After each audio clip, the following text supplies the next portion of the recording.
Isso. Você pediu para a gente conversar um pouquinho antes de começar sobre como que funciona, né? Para vocês me situarem assim mais no Claro. coletivo. O coletivo, Juliana, começou durante a pandemia, né, com a ideia de fazer A ideia, a princípio, era vamos nos juntar, nós 6, e vamos trabalhar junto, porque a gente trabalha bem junto. E éramos 6 analistas que se conheceram estudando.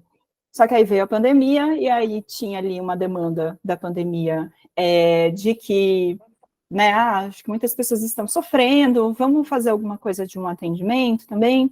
E daí surgiu o papo, o acolhimento, inspirado um tanto ali no PSIL, que tem do Marcelo Veras na UFPA, que a princípio a gente fez um negócio que era um plantão, que as pessoas podiam entrar, era um atendimento só, aí a gente reformulou e fez essa ideia de até 5 atendimentos. Fizemos um tempo de supervisão com o Marcelo, no comecinho, ele ajudou muito a gente a pensar e repensar, assim, né, o que a gente estava fazendo, não tentar ocupar o lugar que seria do Estado, e essa ideia de levar a psicanálise, eu permitir um encontro com a escuta e com a psicanálise, porque o que a gente conversava e que, né, fez a gente pensar em se juntar e fazer alguma coisa das 6, antes até dessa história da pandemia, era um tanto de, por que as pessoas não fazem análise? Acho que as pessoas não conhecem o que é psicanálise, porque quando se encontra com uma análise, se vê que tem uma outra coisa que acontece aí.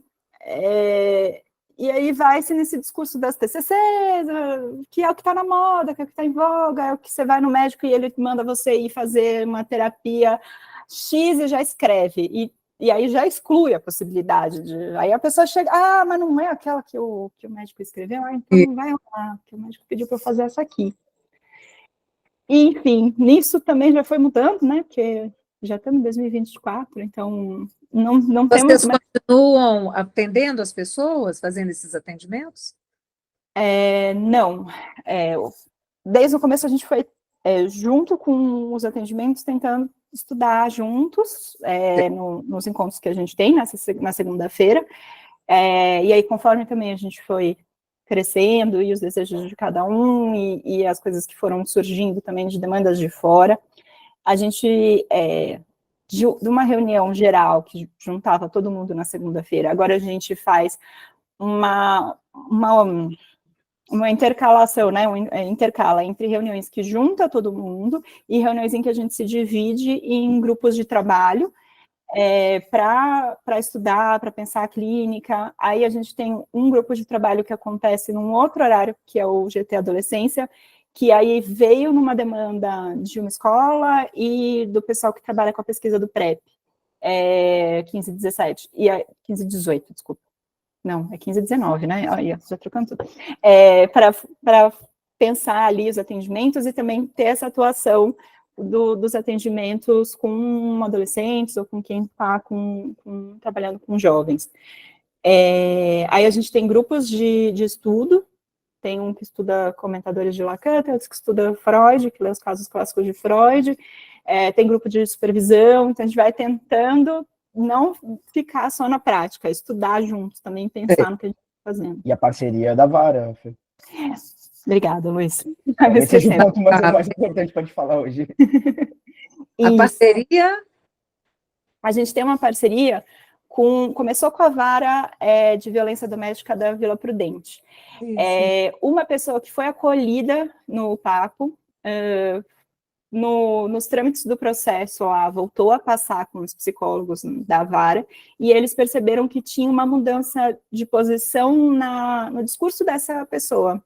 Você está falando do caso de um jeito que aconteceu aí? Aí a pessoa contou que tinha passado pelo acolhimento no coletivo, e aí o psicólogo procurou a gente perguntando, será que não rola fazer uma parceria? Porque a gente tem muitos lugares para indicar e que são de atendimento em grupo, mas a gente tem pouca opção de indicação para um atendimento individual. E muitas vezes, nesses casos, a pessoa tem muita dificuldade de topar um atendimento, ainda mais um atendimento em grupo, porque é falar de coisas que são muito delicadas. É difícil, né? Nem todos os encaminhamentos que a gente recebe deles rolam, de fato, a pessoa chega e o atendimento se sustenta, mas é uma parceria muito rica, assim, né? Que vem, acho que foi a primeira parceria que a gente fez, e hoje em dia já tivemos mais 2 varas que nos procuraram. Ah, que legal, gente, mas isso é uma preciosidade mesmo, né? Preciosidade. Isso vocês têm que cuidar muito bem cuidado, porque é uma, é uma oportunidade tanto para vocês quanto para as varas, né? Ter esse tipo de trabalho, né? Acho que é fundamental. Nossa, é o problema que nós temos atualmente na questão dos atendimentos com as mulheres vítimas de violência, né? Elas serem atendidas individualmente, né? Serem tratadas, né? Bom, então, ótimo, bom, muito bom. Eu posso, então, começar a falar um pouco? Assim? Pode, claro. Gente, vou Então, só fazer. Vou te apresentar, talvez, então, para a gente gravar, já que vai ter como um evento. tá. Bom, pessoal, a Juliana é psicanalista, né? Ela é membro da IBP, a MP, e ela tem mestrado em psicologia pela UFMG, e também é docente do Instituto de Educação Continuada da PUC Minas, né? Que a gente confirmou isso com ela. E hoje ela vai falar para a gente sobre violência e gozo, que é como ela intitulou a conferência de hoje. Uhum. Bom, eu primeiro quero agradecer muito esse convite, porque por 2 vias, né? Primeiro, não um mais importante do que a outra, mas por 2 vias. Primeiro, porque eu acho importantíssimo os coletivos estarem se organizando, os coletivos orientados pela clínica psicanalítica lacaniana. Eu acho isso é um acontecimento, não só aí em São Paulo, mas em Belo Horizonte a gente tem vários coletivos muito interessantes, né, de uma rapaziada muito bacana, estão aí na lida, com propostas da psicanálise na cidade, e muito entusiasmo e muita decisão também. Então, eu acho que é muito importante, os coletivos hoje são um ponto, são pontos que estão, né, aparecendo, pontos de trabalho e pontos de discussão que são extremamente importantes na atualidade, na dimensão da política da psicanálise, né? Do que seria a política da psicanálise. Acho que esse é um ponto. Então, eu queria muito agradecer, eu fiquei muito honrada com o convite, né? E segundo, situar, né, que eu acho que a indicação, a Blanca deve ter conversado com vocês, que a indicação da Blanca foi a partir do Observatório de Violência às Mulheres na América Latina, da FAPOL, né, que eu coordeno pelo Brasil, tem mais 2 coordenadores, pela EOL, que é a Argentina, é o Marcelo Marota, e pela ANEL, a Paula Iturra, que são os países Chile, Colômbia, Venezuela, que formam uma escola, Equador, Guatemala. Esse observatório, nós agora vamos fazer a permuta, no próximo final de semana vai ter a permuta das coordenações, mas esse trabalho, nesses últimos 4 anos desse observatório, ele foi muito intenso, né, no sentido do que a gente veio se deparando, né, da situação epidêmica da questão dos feminicídios nesse país e também nos países da ANEL, Venezuela, México, Colômbia, né? México principalmente, o nível de violência, Colômbia também, a violência contra a mulher é assustadora também, e nós também, né? E a gente coloca eu vou falar um pouco disso, a gente coloca nessa, nesse objeto as mulheres trans e as travestis, também como hoje objetos de violência, né? Então, são essas mulheres, né? Todas elas, né? Então, para nós, então foi 4 anos de cada vez que a gente montava uma atividade, nós saímos muito afetados pelo que a gente escutava, né, nessas atividades, e isso, né, assim, nós tivemos um encontro agora da permuta da FAPOL, um dos pontos que foram colocados como uma urgência de se trabalhar é a questão dos feminicídios no campo freudiano, né, como um, não sei o que vai ser criado, né? Nós só temos a FAPOL trabalhando com isso atualmente, mas eu não sei como o que vai ser criado, mas deixamos registrada essa importância. Então, eu acho que eu nunca acho que as coisas são por acaso, nem eu, nem Freud, nem Lacan achamos que as coisas são por acaso, mas eu acho que esse convite de vocês e poder ter oportunidade de conversar um pouco sobre isso é muito bem-vindo para nós do Observatório também. Tá? Então, queria muito agradecer o convite de vocês. Tá? Então, como é que eu pensei trabalhar? De ler um pouco o que eu formulei, apresentar um fragmento de caso que a gente trabalhou nas atividades do Observatório, e depois a gente abrir para conversa, pode ser? Pode sim. Pode ser? Vocês têm trabalhado dessa forma, nesse formato?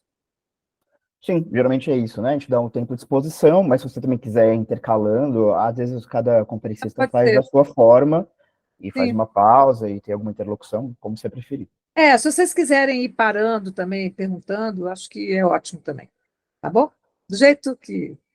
Uma boa conversa, né? Então tá. Vamos aqui.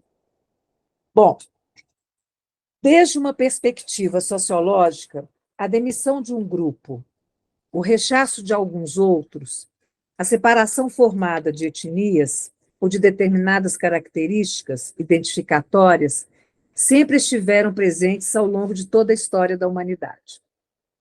A condição humana de agregação tem implicado necessariamente a eleição de viver juntos para alguns e também por forçar viver separados de outros. Estar juntos ou não, e com quem, e de que maneira, sempre tem sido um problema libidinal. Estar com alguns implica estar separado de outros.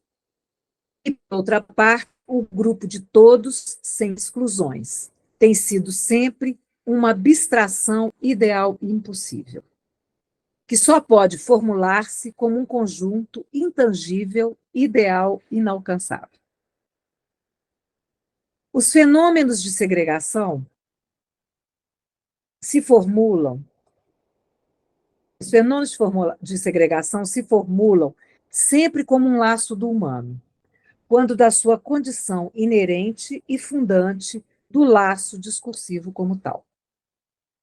Por essa perspectiva, bastará que se reconheça como próprios alguns para que a condição de estrangeiro e perturbadores recaiam sobre os outros.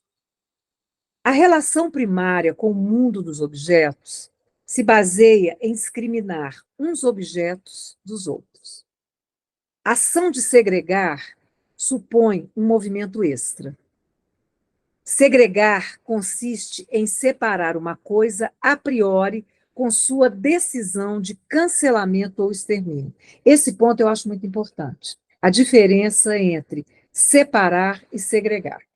Né? Esse ponto, você separa a partir de determinadas características. Então, tem essas características, são separados. Segregar já tem um ponto a priori. Né? Então, por exemplo, a questão racial, né? A questão, os judeus.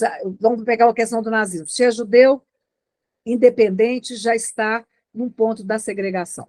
E hoje a gente sabe que isso se estende para outras minorias. Não existe relação de continuidade entre discriminar e segregar. Não existe. São separadas. São lógicas completamente diferentes. Não se trata da mesma ação de forma alguma. O nome da segregação, qualquer que seja, é um nome que estremece. porque está destinado a nomear um mais além do simbólico, e que concerne em seus fundamentos a pulsão de morte. Eu acho que talvez seja esse o ponto do nosso trabalho aqui, na questão do silêncio, porque a segregação, ela é algo que já está para além do simbólico, ela é colocada a priori, não há a dimensão discursiva, ela é. Né? Então, acho que esse é um ponto importante na hora que a gente vai falar da questão de violência e gozo, o silêncio mortífero, né? Nesse sentido. Por essa razão, o aludido a esse nome nunca pode permanecer indiferente a isso, na medida que essa designação sempre ocupa uma posição mortificante. A segregação, partindo desse ponto, de um fundamento da pulsão de morte, alimenta a agressividade. A passagem ao ato agressivo opera um movimento onde o sujeito golpeia no outro aquilo que não se integra à sua própria alteridade, na imagem narcisista e unitária do eu. O ato violento é um rechaço radical e absoluto do que faz diferença, do que separa. As mulheres que sofrem violência ocupam essa posição, uma posição de objeto que deve ser imolado e destruído naquele momento do ato violento. Não há palavra possível nesse momento. Palavras rechaçadas. A psicanálise se ocupou de dois fatores transversais a cada cultura e sociedade.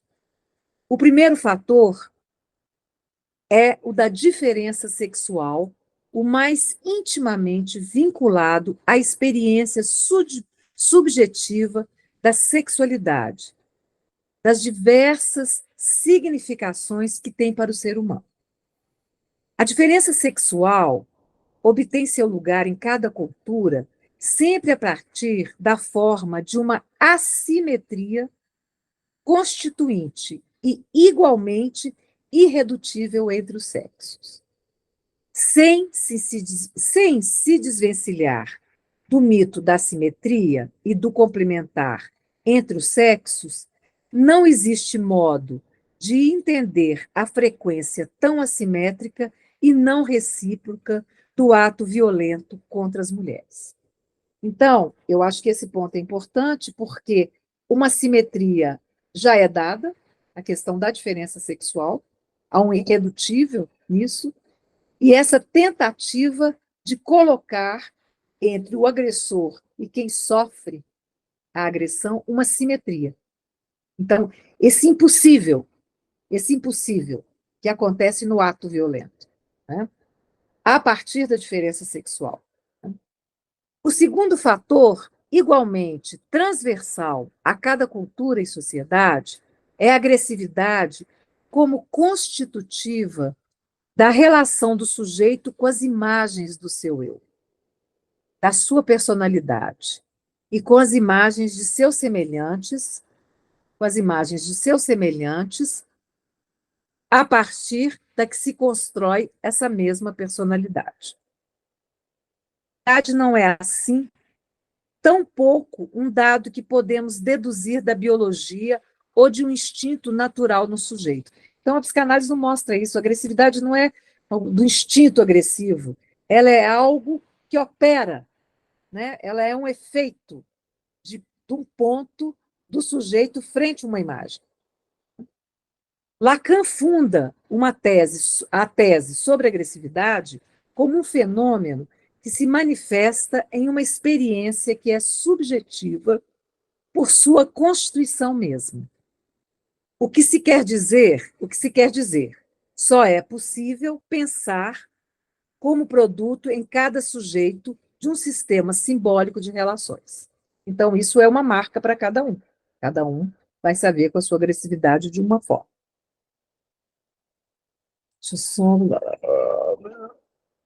Ele explica como um deslocamento, eu gosto muito disso, ele explica como um deslocamento corporal, de fragmentação da imagem narcísica, da imagem de um mesmo na mesma medida que está construída a partir das imagens dos outros e a partir do que recobre essa alteridade constituinte, do véu que recobre, né? Ou seja, na passagem ao ato, o sujeito golpeia no outro aquilo que não se chegou a se integrar na sua própria alteridade, na imagem narcisista e unitária do eu, do que chamamos de personalidade. O ato violento se revela, então, como o rechaço mais absoluto do que é a diferença. O heterogêneo na própria unidade narcisista. Da conjunção, articulação entre esses dois fatores, entre essas duas diferenças irredutíveis, a da diferença sexual e da imagem, né? Surge o eixo de coordenadas que permite, em uma análise, de um sujeito em análise, um possível tratamento que toma as mulheres como objeto. É abordando o modo em que cada sujeito, do lado masculino e do lado feminino, então, assim, pensar na dimensão da discussão sobre a posição das mulheres que são violentadas, de qual forma que for, dos homens que violentam. Então, pensar cada sujeito, cada um deles, dentro do que é do feminino e do masculino em cada um. Da dimensão da sexuação na questão do gozo fálico e do não todo. Né? Nesse sentido. Assim, é um ponto de discussão. Que nós estamos aí penando em cima deles.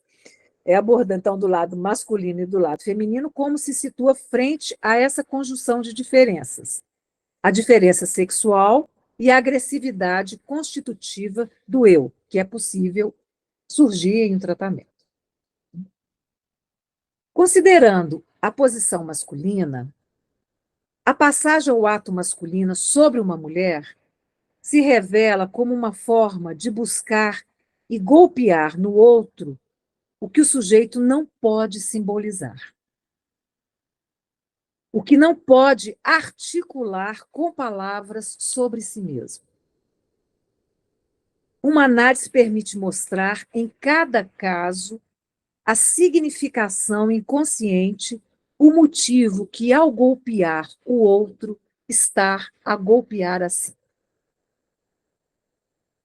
Pode-se entender a relativa frequência com que a passagem ao ato, exercida pelo homem, termina com um ato posterior de autolesão.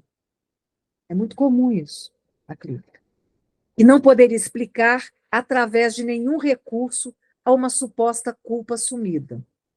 É interessante porque não é no sentido de eu me machuco para me machucar porque eu estou com culpa. Não, é como se aquele ato de violentar o outro, ele ocorre, e aí o que sobra? O corpo do próprio homem, enquanto esse objeto que sobra para ser violentado. Está claro? Nesse deparar com essa fragmentação narcisista, né? E é impressionante isso, você localiza isso, os casos que a gente discute são terríveis, né? Como que o sujeito, após uma passagem ao ato, faz algo assim. Né? Não se trata de um autocastigo, isso é muito claro. Né? Assim, eu mereço isso, algo por essa ordem.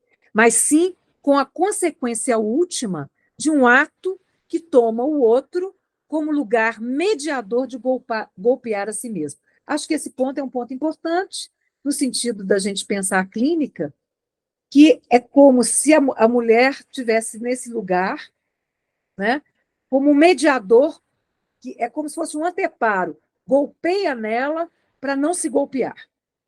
Né? Então, esse ponto que aparece. E nessa dimensão, eu acho que nisso, e aí é nada mais que uma dimensão de gozo como essa, né? E, além disso, o que vem é a ausência das palavras. né? Ali não há significação possível, é só ato. Né? Da parte feminina, a posição de consentimento, até de submissão permitida, vocês estão atendendo essas mulheres, vocês estão escutando isso, né?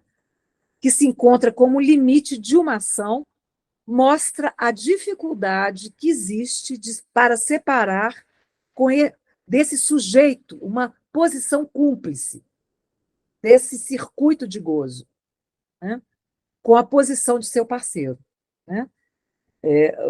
O que é mais, assim, o que a gente mais escuta, nós temos uma pessoa, uma colega no observatório, que fez uma pesquisa em delegacia de mulheres, que era, assim, impressionante. Elas chegavam acabadas, super machucadas, depois de um certo tempo, deu tempo, tomou água, acalmou. Não, eu vou voltar para casa. Eu acho que foi o momento que. Né, isso que vocês já sabem. Não, eu não tenho coragem de fazer. Essa coisa toda. E a Maria da Penha, ela vem. Eu fico escutando a Maria da Penha, ver o que vocês acham também. Ela vem como uma intervenção nesse gozo dessas mulheres. Né? Assim, entre aspas, né? Porque o juiz fala: não, entrou na Maria da Penha, agora o problema é nosso, não é mais seu. Agora, nós é que vamos tratar isso. Né? Com todos os seus problemas que tem, gente. Todos os problemas burocráticos, jurídicos, mas ela tem um ponto importante, que tira da mulher a decisão, quer dizer, o Estado passa a proteger essa mulher. Né? Quer dizer, em tese, né? Passa a proteger essa mulher em tese. O ódio, segundo Freud, é rechaço, expulsão do outro para fora do eu, que constitui o real como que subsiste fora da simbolização, fora do discurso. Esse aspecto original do ódio é relevante não apenas no que diz respeito à vida amorosa de um sujeito, mas também em relação aos fenômenos de massa. O ódio assegura, rechaçando o ser do outro, o que conduz, finalmente, no social, às estratégias de guerra, às vinganças, os crimes. Trata-se do ódio como aquilo que dirige, de maneira mais sólida, ao ser que fala. Odeia-se no outro sua maneira particular de gozar, justamente porque não é a minha, ou porque implica subtração da minha. Quando investigamos os distintos aspectos referidos à violência, constatamos tanto o poder da palavra como a sua impotência. Então, esse ponto paradoxal que a palavra tem um poder no sentido, por exemplo, de uma análise ou de um acolhimento numa instituição, né, de mulheres, casas, né, ou também da sua impotência, de sujeitos que a palavra não opera. Né? É algo que se observa na definição. Só um minutinho, gente. Só um minuto. Exatamente, então esse ponto.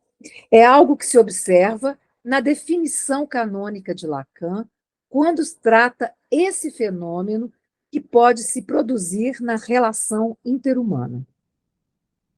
A violência, de fato, é, de fato, o que há de essencial na agressão, pelo menos no plano humano. Não é a fala, é até exatamente o contrário. O que pode produzir-se numa relação interhumana são a violência ou a fala. Ou seja, a violência enquanto não há fala, da cá, e a fala. Né? Notamos que a palavra, considerada como articulação significante, mostra seu poderio expressando nesse véu excludente, é a palavra ou a violência. Se nessa relação funciona a palavra, não há violência. Porque você pode até ter momentos que o sujeito tenta falar, mas ela não opera. Então, resta esse ato violento. Mas se a violência se manifesta, resulta impossível de recalcar, entanto, o que somente se recalca na articulação significante, de tal modo que, se pretendêssemos tratá-la, ou reduzi-la por meio da palavra, nos encontraríamos aí com sua impotência. Assim, se diferenciam a violência e a agressividade, já que a agressividade, esta última, pode sim ser captada pelo mecanismo do recalque. É muito interessante, tem um texto que eu vou até indicar para vocês, eu não sei se vocês têm, eles são Crianças Violentas, do Miller, vocês têm acesso a esse texto, que ele vai falar justamente de crianças violentas, nesse ponto que elas não recalcam. Tem um momento na infância que tem algo que não é recalcado, e vem só em atos violentos.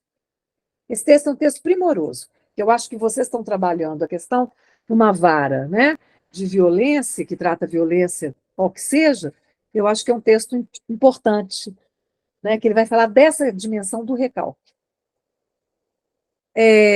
Desde o Observatório Violência e as Mulheres na América Latina, FAPOL, tomamos a constatação que Freud faz de que o repúdio ou o rechaço do feminino é uma característica notável da vida psíquica dos seres humanos.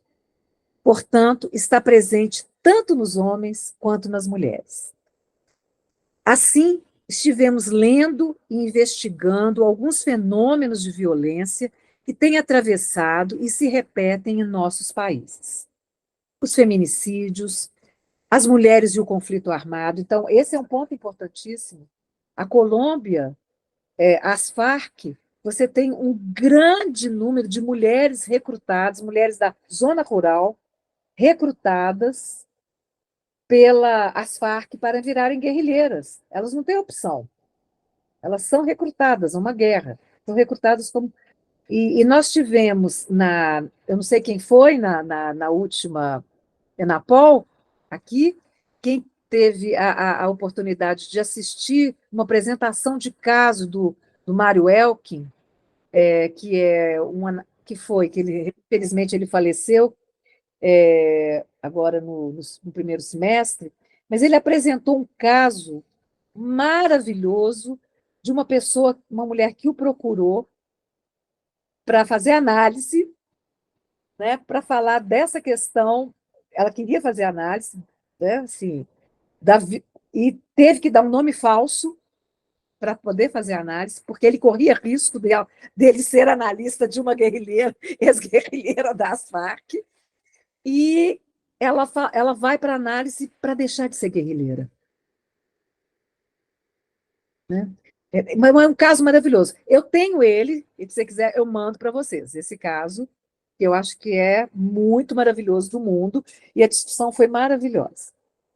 Sabe, uma tristeza a perda do Mário também.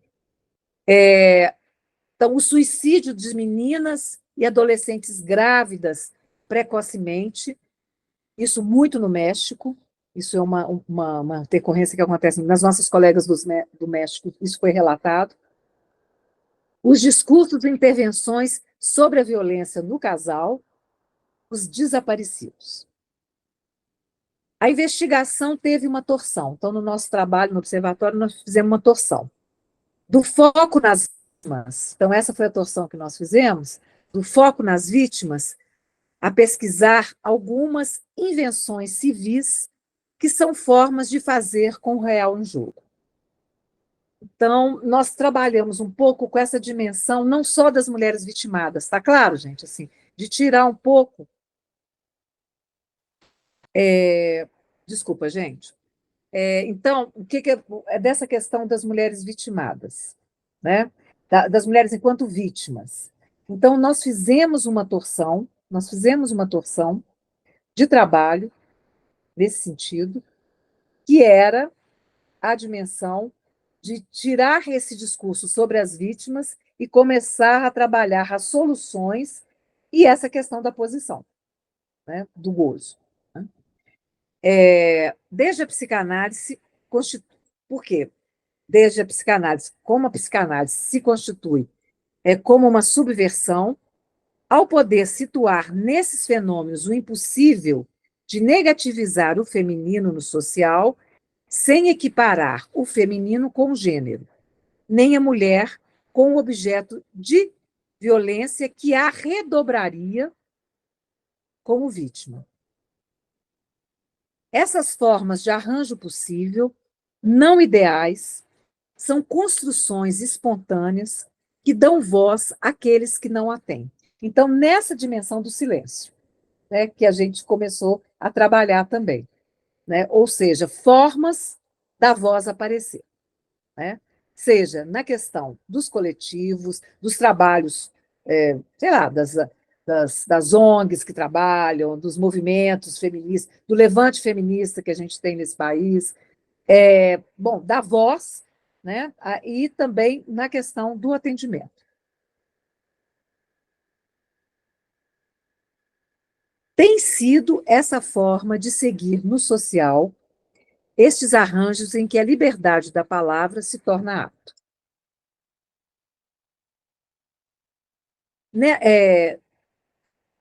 Nessas intervenções de homens e mulheres,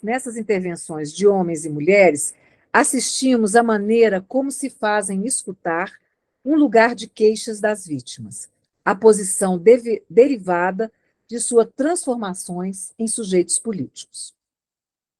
Diversos agrupamentos, cidadãos, coletivos e ativistas tentam fazer da palavra ato, furando com suas intervenções a apatia, a impunidade e a normalização da violência tão própria do discurso do mestre. Coletivos de mulheres fazem, por exemplo, no México, o baile da cueca, que são o baile dos homens que desapareceram, mulheres que têm maridos desaparecidos, companheiros desaparecidos, elas começaram a organizar esse baile. Um modo de bordejar a ausência dos detidos desaparecidos. Auras Anônimas é outro movimento, como assim nomeia a obra de Beatriz Gonzalez, num livro muito lindo, sabem transformar o traumático em algo político, sem renunciar à sua dignidade, sem ceder ao seu desejo, nem permanecer vitimizadas em posição de objeto de gozo do outro. Outras mulheres, e é super interessante esse movimento, que é o movimento das meninas que são mortas numa cidade do México, várias foram mortas, violentadas, e julgadas nas linhas de trens. Meninas que eram abusadas, violentadas, ficavam grávidas, depois elas eram mortas. Esse trabalho dela é um trabalho muito bonito, ela tem um livro sobre isso, ela relatando isso, e esse trabalho foi levado numa Bienal de Veneza, no pavilhão do México, um mural que eles fizeram desses acontecimentos, né? Outras mulheres também, teve outros movimentos, costuram uma grande colcha para arroupar o Palácio da Justiça, na Colômbia, como um ato simbólico que convida a colocar a justiça no seu lugar. Ou seja, movimentos que não é do lugar do silêncio e nem da vitimização. Essas formas de resistência pacificam as ordens de ferro, que se apresentam em nossos países de diversas maneiras. Civilizam o objeto no campo do outro, subvertem o discurso do mestre, a qual não continuam sendo servis e fazem audíveis as vozes do silêncio. Em diferentes instâncias institucionais, também comprovamos a necessidade de dar um espaço à palavra de cada um, para não permanecer submetido às determinações de um protocolo que restrinja a palavra do ou da sofrente a uma abordagem padronizada que torna opaca a sua singularidade. Essa será a ocasião para que o discurso do outro, o inconsciente, encontre o seu lugar. Acho que quando vocês foram procurados pela psicologia das varas, que tratam violência contra a mulher, é nesse sentido, né? É para dar um lugar no discurso do inconsciente e sair da dimensão padronizada, por exemplo, dos atendimentos de grupo, né? Com efeito, a liberdade da palavra nos obriga a operar no lugar onde se descola o discurso do outro e diferenciá-lo do outro discurso, onde a liberdade da palavra não tem lugar. Esse outro discurso, que não é o nosso, reúne o discurso jurídico, o educativo, o de tratamento da violência de gênero, inspirada nos feminismos, dos protocolos e todos esses discursos que podem se agrupar em um só, ao cumprir com o mesmo objetivo, o da direção da consciência. É um fato que ainda essas diferenças convivemos com elas e porque privilegiamos a liberdade da palavra. Nos dispomos a compartilhar uma grande conversação que nos permita localizar algum efeito para que também ali nossa palavra possa ter um lugar e pode constatar-se essa liberdade em algum efeito no social. A violência como forma coercitiva de exercício de um poder será sempre um sinal de impotência para sustentar uma palavra verdadeira. Em reação à violência exercida contra as mulheres, seja pelos homens, pelas instituições, pelo Estado ou por outras mulheres. Porque a gente tem visto isso, mulheres violentas com outras mulheres, né? Isso se constitui como uma relação de impossibilidade de escutar a palavra do sujeito feminino, mas também de escutar o feminino, que eu acho que talvez essa seja a nossa discussão, que tem em cada sujeito. Assim, por essa orientação, se faz urgente criar espaços onde a palavra possa ser articulada, escutada e interpretada, desde o espaço mais íntimo e familiar, como desde o mais público de cada realidade social.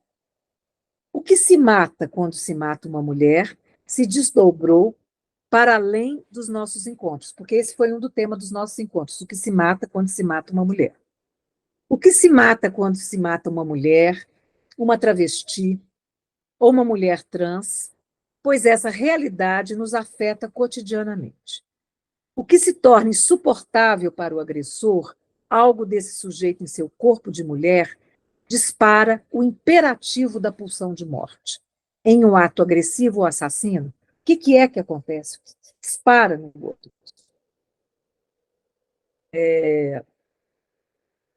Por exemplo, nós temos, numa das nossas atividades, o Alexandre Costa Val, que é um professor do Ouro Preto, ele apresentou a pesquisa dele, que é sobre a questão da violência contra as travestis, e um dos pontos da pesquisa na universidade é que o país que mais consome pornografia travesti é o país que mais mata as travestis. Então, eu acho que esse é outro ponto, né? De investimento. Você vê que é a dimensão da fantasia, né, colocada nesse ponto. Né? Eu estou vendo o Wagner, que está aqui também no nosso observatório, né, Wagner? Está aí, que está com a gente no Observatório de Gênero. O processo de empoderamento feminista tem ampliado o acesso das mulheres, das travestis e das mulheres trans à cidadania, principalmente através de medidas que visam a promoção e equidades entre gêneros. A despeito disso, a violência contra essas mesmas vem apresentando considerável aumento, evidenciando a presença resistente de um ódio misógino, esse ódio ao feminino, e que, entretanto, não se apresenta somente praticado por homens, expressando-se igualmente como uma questão delicada, mesmo entre e para as mulheres. A psicanálise mostra e permite descobrir para cada sujeito que não existe uma forma de gozo mais verdadeira, mais de acordo ou mais normal que a outra. Esse é um ponto ético nosso, né, de trabalho. Uma forma de gozo, homo, hétero, fálica ou não, é simplesmente diferente em relação à outra. Assumir esse lugar como princípio lógico e ético é uma forma geral de prevenir a violência, de prevenir, sim, a violência. Né? contra o que aparece diferente.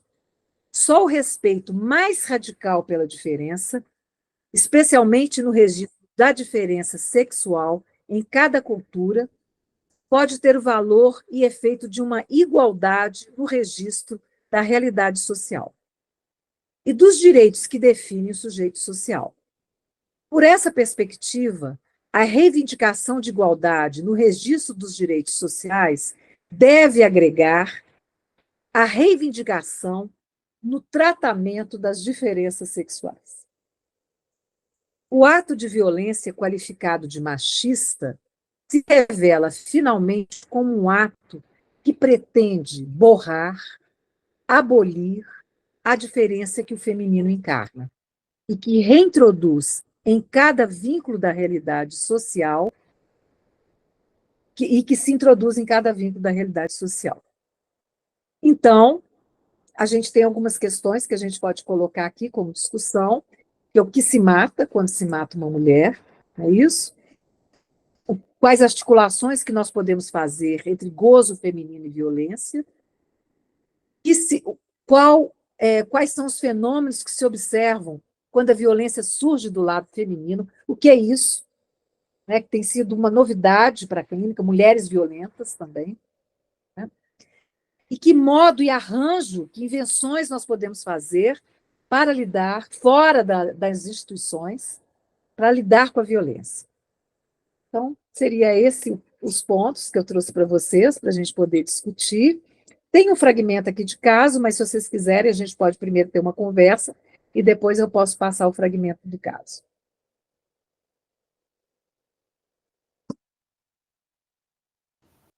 Super obrigado, Juliana. Exposição ótima.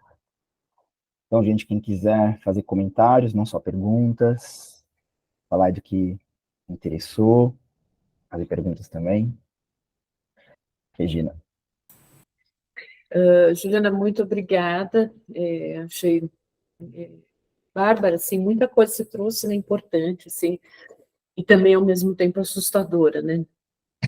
Quando você faz essa questão, né, quando vocês fizeram essa questão, que se mata quando se mata uma mulher, eu fiquei pensando, e esses dados que você trouxe, né, o assassinato de mulheres trans, enfim, eu lembrei também das lésbicas, né, que também são muito assassinadas, assim, né? Eu fico pensando, me ocorreu assim, o que se mata quando se mata, parece que o feminino, né? Parece que alguma coisa do feminino é insuportável, assim, né? Porque pensando no Brasil como um dos países também em que mais se mata, né? A comunidade LGBT, enfim. Então me ocorreu isso, assim, né? O que é do feminino que é tão insuportável que precisa, né, conter, matar, calar. O que precisa ser destruído, né? Nesse sentido. Né? A Regina, ela congelou. Oi, acho que eu voltei. Deu uma queda aqui na internet. Que precisa ser destruído, né? O que é do feminino? Porque, da mesma forma, né, eu vi uma notícia recente, assim, de ataques a gays, assim, que tem acontecido, acho que no centro de São Paulo, né, assassinatos, com uma emboscada, não sei se vocês viram também. Pois é, eu fico pensando, sabe, Regina, que tem uma questão muito interessante, assim. Eu acho que essa dimensão do discurso capitalista, né, essa ferocidade do discurso capitalista, a gente vem, essa pulverização, né, a gente está falando muito disso, a pulverização do nome do pai, a queda, né, da ordem simbólica, esses pontos. Eu acho que esse é um fenômeno que ele disparou uma desinibição dos sujeitos, né, na atualidade. Ele fez uma desinibição. Você tem um ponto, acho que tem dois eixos. Eu acho que tem uma desinibição, eu acho que tem uma questão social que é importante dos movimentos, das minorias se organizarem, os movimentos feministas, antirracistas, LGBTQI+, isso é importantíssimo, isso hoje não se vive mais, não é possível você ter hoje uma sociedade sem esses movimentos terem uma inscrição política né, na cultura. Por outro lado, a desinibição, o efeito que se desinibiu também o agressivo, a violência, né? Porque as pessoas viram, num certo momento, à vontade para atacar umas às outras, inclusive fisicamente, né? Então, eu acho que por exemplo, os corpos que se mostram, os corpos trans, os corpos das travestis, corpos, né, de corpos masculinos vestidos de mulheres, os corpos das mulheres lésbicas, o direito dessas pessoas estarem de mãos dadas na rua, fazendo o que, né, um casal hétero socialmente pode fazer, isso opera um efeito no outro eu acho que de uma perturbação, e uma perturbação de gozo, né? Uma perturbação de não saber o que fazer com o que pega ele nesse sentido, né? Então, por isso que acho que nunca se matou tanto, né? Nunca as mulheres nunca foram tão assassinadas dentro das suas casas, elas não foram mortas na rua, não, dentro das suas casas, e a população LGBT açoitada publicamente. Eu recebi no Instagram uma mulher trans correndo, vocês viram esse Instagram? E as motos atrás, cercando ela em Guarulhos, aí em São Paulo, cercando ela à noite, ela voltando para casa, cercando, sabe, uma coisa horrível, assim, uma cena horrível. E então, eu acho que há uma desinibição porque esses corpos começam a aparecer publicamente, né? Eles começam a tomar um espaço de direito que eles têm. E isso isso opera efeitos nos sujeitos num momento de grande desinibição.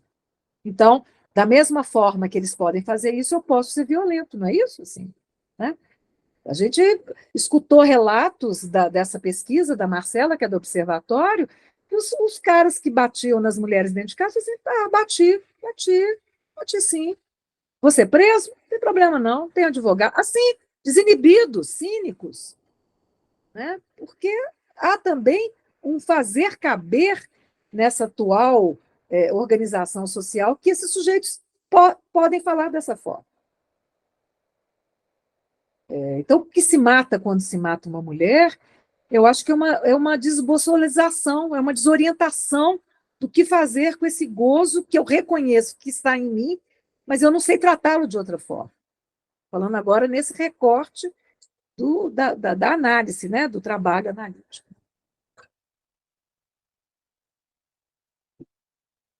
Acho que agora é a Natália. Bom dia, pessoal. Juliana, bom dia. Muito boa a sua fala, te agradeço. Acho que traz de forma muito instigante a pensar questões que são tão delicadas, né? E fiquei pensando isso que você disse agora, né, da desinibição. Pensei que também esse ponto de que se caiu algo da vergonha, né? Então, parece que tem, né, isso que a vergonha parece que perpassa algo que pode ser que faça algum limite ao gozo, não sei, algo que parece, né, hoje você ouve pouco isso na clínica, né, a questão da vergonha. Então, na hora que você disse isso, eu fiquei pensando. E queria também que você retomasse um pouco, achei muito importante a sua fala, quando você disse, né, que a Lei Maria da Penha, ela vem para fazer, de uma certa forma, uma incisão, né, para nós psicanalistas, nesse gozo, né, e nesse ponto no qual eu tenho uma pessoa muito próxima de mim, que também é psicanalista, psicólogo, trabalhou na delegacia, né, de mulheres. Então, assim, era exatamente isso, né, isso que até as pessoas lá, enfim, a delegada, todo mundo, não deixa ela sair, porque na hora que ela sair, ela já não vai fazer mais a denúncia, vai voltar e vai continuar na mesa. Então, de que depois ela não pode, né, dela não querer levar o processo adiante, ou nem fazer um processo, né, vai lá como se fosse, né, o que eu via muito esse desabafo, né, melhor, eu tomo uma água, converso sobre isso, mas já está tudo bem e vou embora e retomo, até a próxima, né, esse ciclo de violência, né, que o sujeito vai se submetendo. Eu acho que eu vou te ouvindo também sem uma responsabilização por estar nesse lugar de objeto. no qual, se, né, pensando dependendo da forma que for, pode vir a morte, né? A gente está vendo isso, né, casos constantes, né? Sim, sim, sim. Eu acho que a Maria da Penha, ela vem realmente num dispositivo do Estado poder fazer uma intervenção no homem violento, né? Assim, abre-se o processo né, em relação a e proteger de alguma forma essa mulher dessa parceria. Proteger, eu não sei, porque é uma coisa muito complicada, porque elas vão lá, tentam retirar, elas encontram com eles e cai, então, a lei. Então, o encontro faz com que elas não sejam mais protegidas, né? Tem toda uma organização assim. Os homens continuam sendo processados, mas se elas... eu acho interessante isso, porque se elas voltam a encontrar com eles, elas deixam de ser protegidas pelo Estado. Elas deixam de ser, elas têm direito de proteção. Então, na verdade, fica por sua conta e risco, o que elas querem com isso. Então, isso eu acho interessante, né? E os homens vão responder processo por agressão, com todos os seus problemas. Agora, eu acho que o ponto fundamental para nós, analistas, é essa dimensão do trabalho do sujeito esvaziar esse gozo, né? Esse gozo de gozar com a violência, seja fazendo a violência ou ser submetido à violência, né? Então, isso assim, e nesse sentido, poder colocar esse ponto da fantasia, poder ela construir pela palavra, tanto o homem quanto a mulher, na sua fantasia da diferença sexual, né? Esse ponto, o que faz com que fique nesse circuito pulsional repetitivo, toxicômono. Porque a violência, o sujeito que sofre violência e continua sofrendo, tem um ponto, não da toxicômono no sentido de usar droga, mas a violência enquanto uma droga, no sentido que o sujeito precisa, né, ter seu corpo violentado, né? Não acho que é só uma questão é uma operação de fantasia mesmo, fantasmática mesmo, né? Então, eu acho que esse ponto, para nós analistas, esse é o nosso trabalho, né? Esse é o nosso trabalho, e acho que mais um pouco, sabe, Natália? É poder transmitir isso também para uma equipe de delegacia de mulheres, sabe? Poder fazer uma transmissão disso, sabe? Que não é só a mulher sem vergonha na cara, que vai e volta para apanhar mais, porque isso apareceu muito na pesquisa da Marcela, sabe? Assim, que elas vêm com todo um padrão e eu acho que colocar a dimensão do singular, do funcionamento, acho que é isso, quem coloca muito isso é o Bassol, colocar saber com a diferença sexual, isso ser transmitido, isso pode operar um efeito no trabalho institucional também. Fazer uma certa transmissão. E que eu acho, pessoal, que é só pelos casos clínicos. Entendeu? Eu acho que introduzir, porque a única coisa que a gente sabe fazer é isso, que o analista sabe fazer, a gente só serve para isso, para poder, pelo caso clínico, ter, a partir disso, um ponto de transmissão nesses lugares, né? Nesses lugares institucionais. Eu não vejo outra possibilidade, né? Assim, eu acho que... E assim, só um adentro, né, Juliana, que eu resido na cidade de Barretos, aqui a delegada e todas os funcionários eram mulheres, né, e você, né, no discurso delas eram isso, ou com muita raiva também,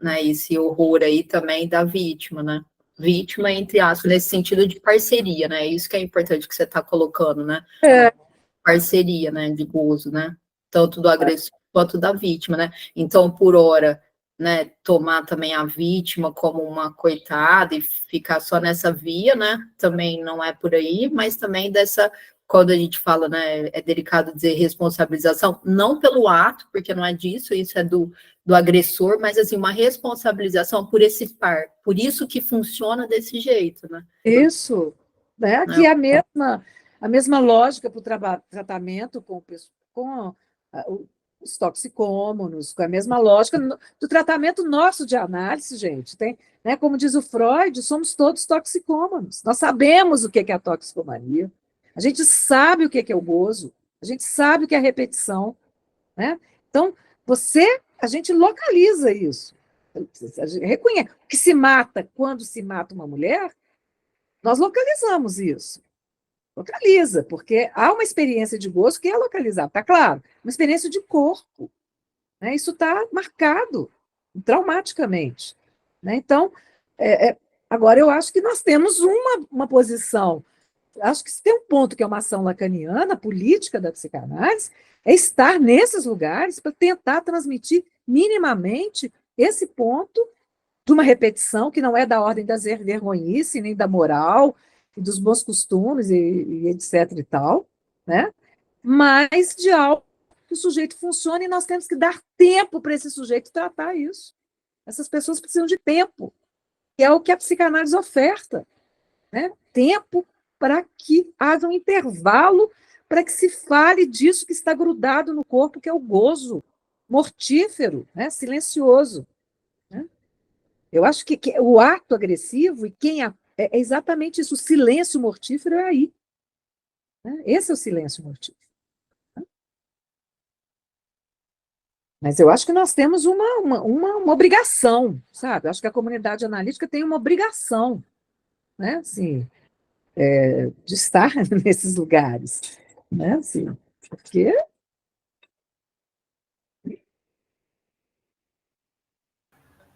Cida, depois o Yuri. Oi, Juliana, tudo bem? oi, tá boa, Cida. Eu estou bem, que bom Já te estou chamando de ouvir. Cida. É isso aí, pode chamar também. Foi bom demais te ouvir, porque você vai trazendo não só a questão de como está, né, as questões que a gente já tem na clínica, mas também como é que a gente pode encaminhar, né? Eu acho que é isso, né? A questão da condução do tratamento para a gente é muito interessante, né? Principalmente nós que estamos numa proposição de 5 atendimentos, né? Que é esse que a Fernanda disse, que a gente atende 5 atendimentos de uma escuta meio rápida, né? Então, como levar esse sujeito a talvez uma inversão ou uma invenção, né, dessa possibilidade de não entrar nesse gozo mortífero, sabe? Fiquei muito pensando nisso na nossa clínica, né? Uma clínica rápida, de 5 atendimentos, né? Eu faço parte do grupo das varas, né? E eu ouvi um pessoal que veio do Rio de Janeiro, que nos procurou, né? Eles não nos começaram ainda a encaminhar caso, mas eles apresentaram um trabalho que eu achei muito interessante, que era, eles escutam, não é a mulher, eles escutam o agressor. Sim. Eles têm um trabalho com os agressores, né? Então, eu achei isso interessante. E a procura seria para a gente atender as mulheres, né? Então, eu achei bem interessante essa questão de você escutar os agressores, talvez com uma forma de fazer uma barra, né, a esse gozo mortífero, né? E, então, eu pensei um pouco nisso. Pois é. Está tendo eco, acho que era do Ricardo. Já ativei. E aí eu pensei um pouco, o Ricardo abre, aí, fechou.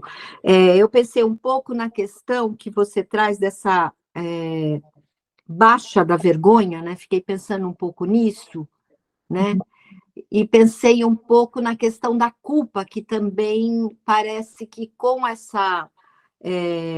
esse impulso à violência, não surge esse elemento, culpa, né? Não aparece a pessoa se culpar ou se responsabilizar, que eu acho que foi naquilo que você falou, né? Parece que há uma impunidade, mesmo que ele vai ser processado, mas há uma impunidade, né? E por que será que nós temos essa impunidade, né? Assim, nesse sentido, será que está tudo isso ligado à evaporação do nome do pai? Né? Essa questão, o que é isso? Né? Isso me chama muita atenção. Uhum. Eu acho que essa questão da culpa Na verdade, eu acho que tem esse efeito da atualidade, da pluralização dos nomes do pai e dessa dimensão de uma atualidade, sabe, Cida, muito voltada para um inchamento narcisista, sabe? Então, cada vez mais o outro importa, cada vez menos o outro importa, né? Então, você bota fogo no índio, que está no ponto de ônibus lá em Brasília, não é isso? Você tem uma Vale, eu posso falar com toda tranquilidade, eu moro em Brumadinho, tem uma Vale que mata 300 pessoas, assassina 300 pessoas, está aí trabalhando, ganhando licitação do mesmo jeito, e essas pessoas têm, as famílias tentando uma cidade devastada, um vale do Paraopeba devastado, e as pessoas tentando receber na justiça isso. Então, eu acho que tem uma dimensão do outro, um esvaziamento do outro, sabe? Do campo do outro. E acho que, e aí, se a gente for pensar na questão dos discursos, Cida, o que a gente pode pensar? É uma perturbação do laço social, porque, na verdade, é isso. Né? Tem um ponto do laço social que está cada vez mais frágil. É mais frágil. A gente vê isso nas escolas, a gente vê isso com as nossas crianças, dos adolescentes que chegam para nós. Vocês, né, fizeram aí uma atividade com adolescentes, estão fazendo, né, atendimento com adolescentes, que esses sujeitos ficam procurando lugar na fala, se localizar em algum lugar de discurso, não é? Nesse sentido. Então, eu acho que há uma dimensão de um empoderamento, né, como diz o pessoal da Argentina, eu gosto muito deles, eles têm um lado muito, muito indignado, né, mas deixa aquele homem ganhar, né? Mas tem um lado muito indignado, que é a questão de nós temos hoje um discurso neoliberal que o outro não vale nada. O outro, quando deixa de ter uma função, ele é descartado. Então, eu falo dessa questão. Eu tenho um texto de um autor, eu estou com esse livro aqui, depois, se vocês quiserem, que falam da subjetividade neoliberal, que hoje está se construindo uma subjetividade neoliberal, uma subjetividade para funcionar no mercado. E aí, essa dimensão do sintoma e gozo de cada um, cada vez mais achatado, TCCs, a gente sabe disso, apagamento, né, do inconsciente, essa luta que nós estamos tendo, né, a comunidade analítica está enfrentando, né, essa coisa com o autismo, é uma luta com esses movimentos, né, da dimensão do autismo. Então, eu acho que quando nós tentamos introduzir, eu acho que essa é a política da psicanálise, assim, por isso que a gente tem que sair dos nossos consultórios com o nosso corpo, com o objeto voz, objeto olhar, e ir para dentro, sim, de uma delegacia, de uma vara de família, propor um trabalho.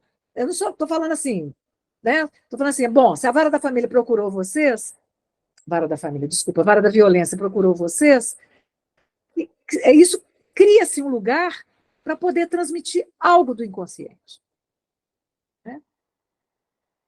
Eu acho que essa é a subversão ao discurso do mercado, ao discurso capitalista, e esse ponto de você possibilitar esses homens violentos ficarem um pouco mais inibidos, se havendo do que é isso que eu estou fazendo?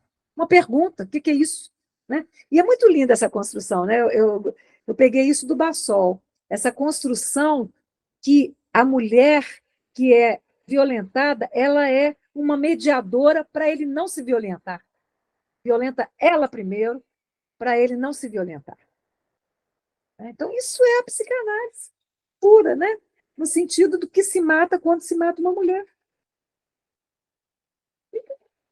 Agora, é muito perturbador, eu acho que a Natália tem razão, porque os dados estão ficando cada vez mais graves, mais alarmantes, e nós temos que ter uma ação de entrar nesses lugares para trabalhar. É pouquinho, mas a gente escuta efeitos. Vocês escutaram alguém que o serviço não, houve um tratamento diferente aqui, essa pessoa mudou de posição. Eu acho que é isso.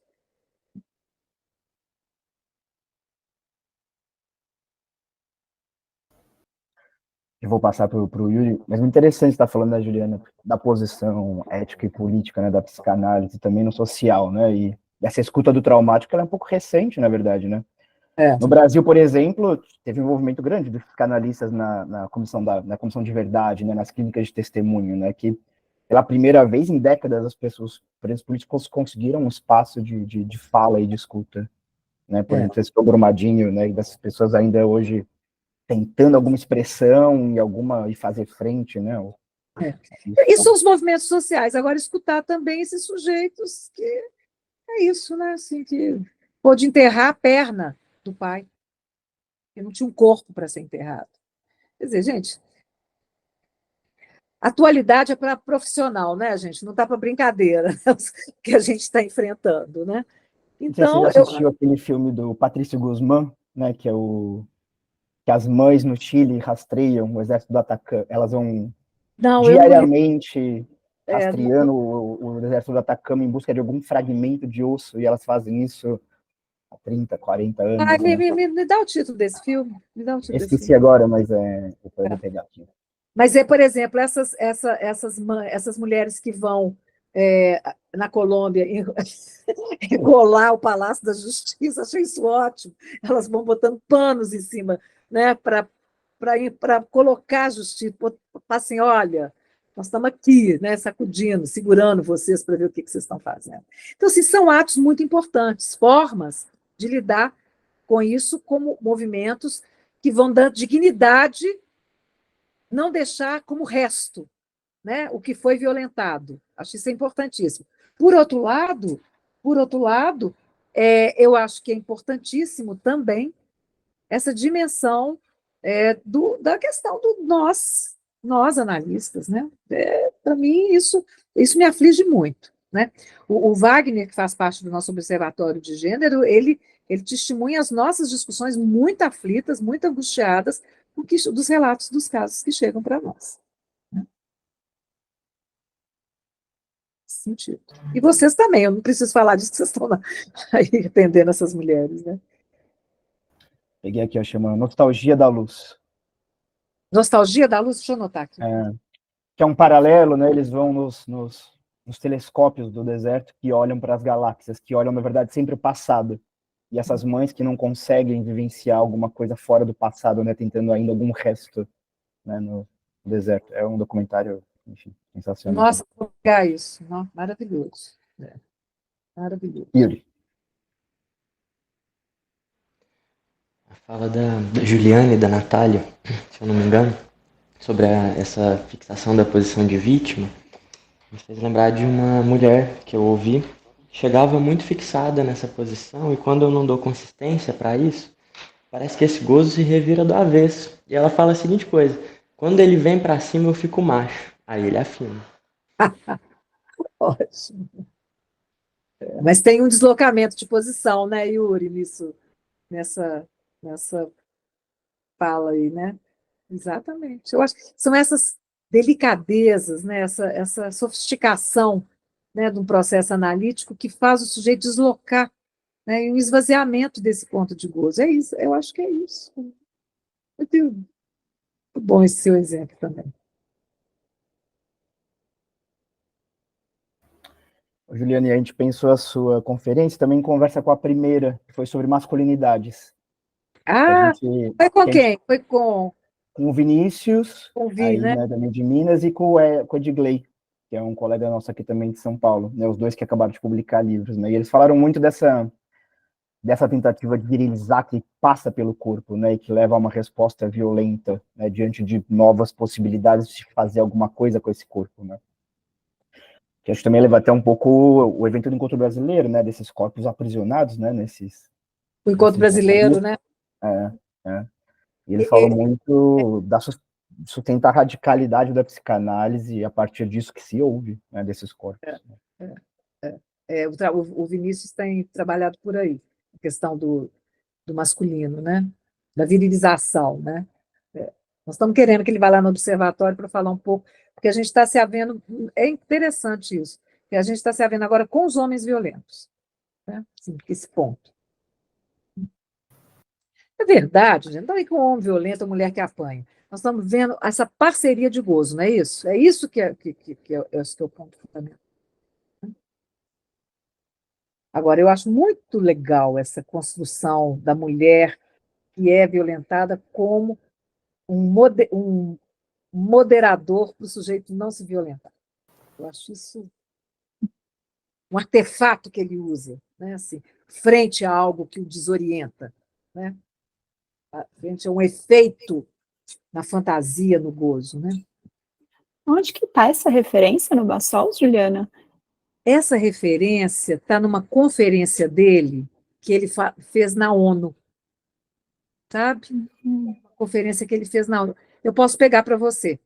Deixa eu dar uma... Porque está nos meus arquivos, eu peguei algumas coisas escritas nos arquivos, eu pego para você e te mando. Ele cita isso um pouco, assim, sabe?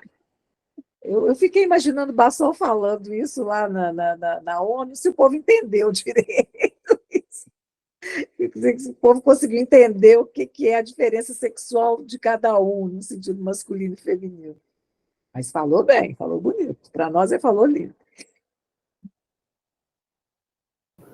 Teve algumas referências que você foi citando da Marcela, é uma pesquisa dela, mestrado, doutorado, que também eu fiquei querendo, assim... A Marcela tem... Eu acho que ela mandou isso para o grupo. Você conhece ela? Não sei se conheço. Ela é de São José do Rio Preto. Ela mora em São José do Rio Preto. Ela é uma tese de doutorado dela, que ela defendeu na USP. Eu posso pedir para ela.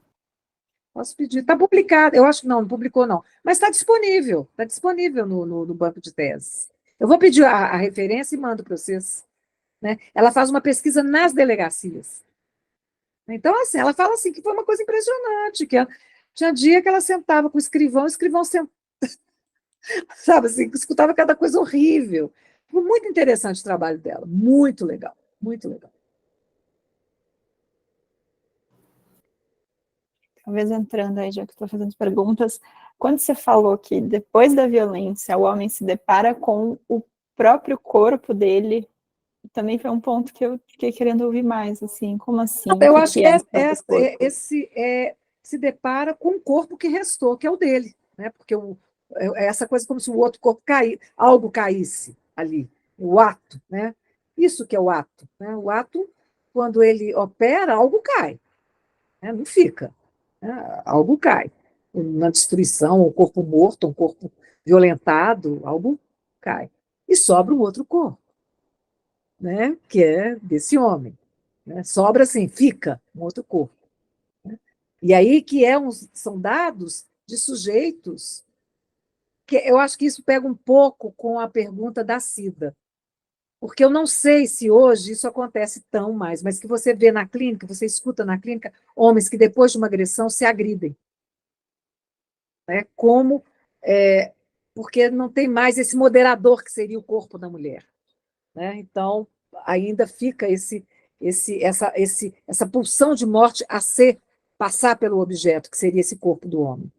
Né?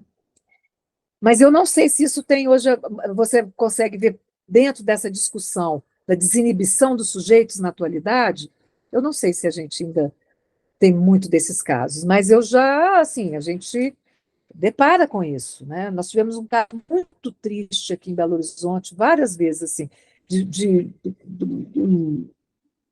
classe média alta aqui de Belo Horizonte, ela separou dele, ele vai em casa, mata ela, facadas, depois vai para um motel aqui e se mata. Né? Então, assim, como se... É isso que se mata quando se mata uma mulher. Né? Está se matando algo também, né, desse sujeito. Né?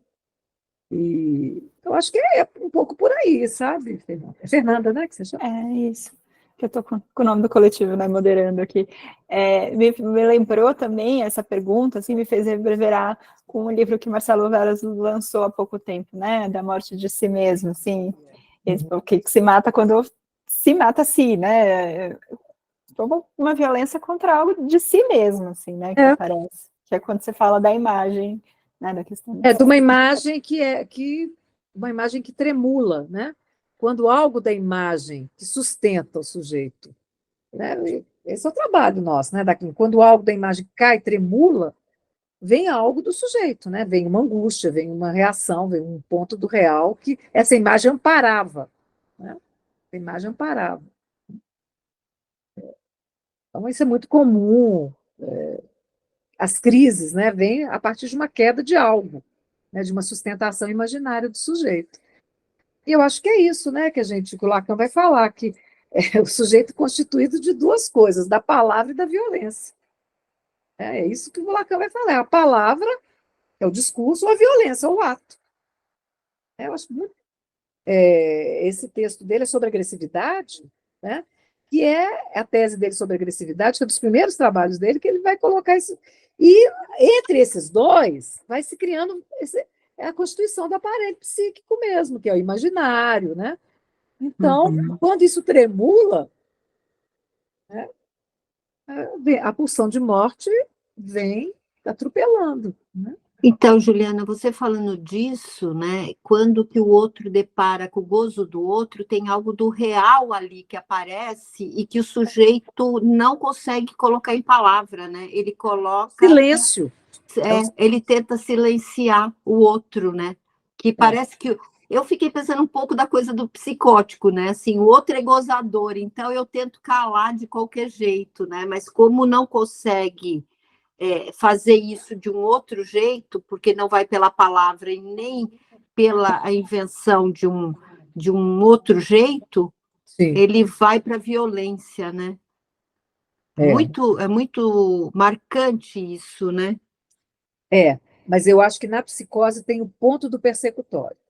Isso, Persecutório. Eu acho que E no nessa neurótico dimensão, não tem, né?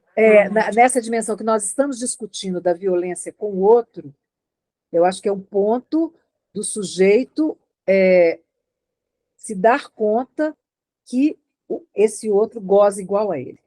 Isso é insuportável. Sujeito. E a gente sabe disso, gente. Saber do seu gozo é dureza, né? Não, é dureza, é a aspereza do trabalho da psicanálise. Né? O sujeito saber, né? Saber construir o saber sobre o gozo é uma salvação pelos dejetos, né? É uma salvação pelos dejetos, mas dá trabalho, né? Dá trabalho, a gente gasta dinheiro, a gente angustia, dá trabalho subjetivo. Né? E é justamente isso que o discurso capitalista não quer que aconteça, no sentido da produção. Sujeitos com subjetividade neoliberal. Gosto muito disso. Né?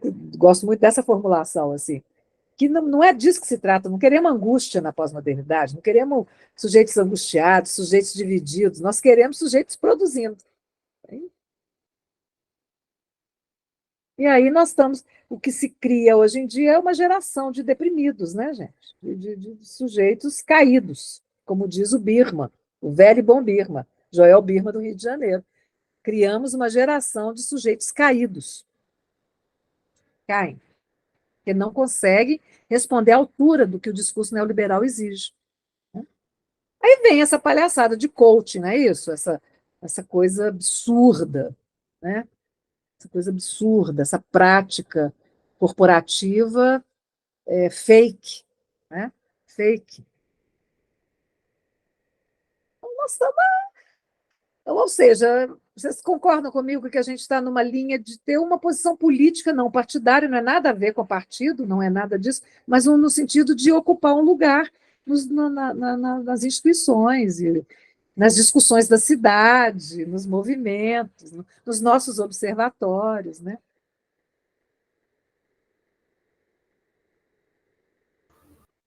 Acho que é isso, pessoal. Estamos passando um pouquinho, uns minutinhos aí, mas estava ótima conversa. Juliana, super, super obrigado. Acho que todo mundo Gente, eu que agradeço. aproveitou demais. Eu agradeço a conversa. Eu agradeço muito a conversa. É muito bom poder conversar, porque a gente também vai elaborando a partir das questões que vocês trazem. Assim, já tem outras coisas aqui na minha cabeça, depois que eu conversei com vocês. Excelente. E assim que tiver disponível o link para a divulgação, a gente manda para você, envia. Tá, joia. Pessoal, muito obrigada, viu, pela atenção de vocês e pela conversa. Obrigada a você. Obrigada. Tchau. Obrigada. Tchau. Tchau.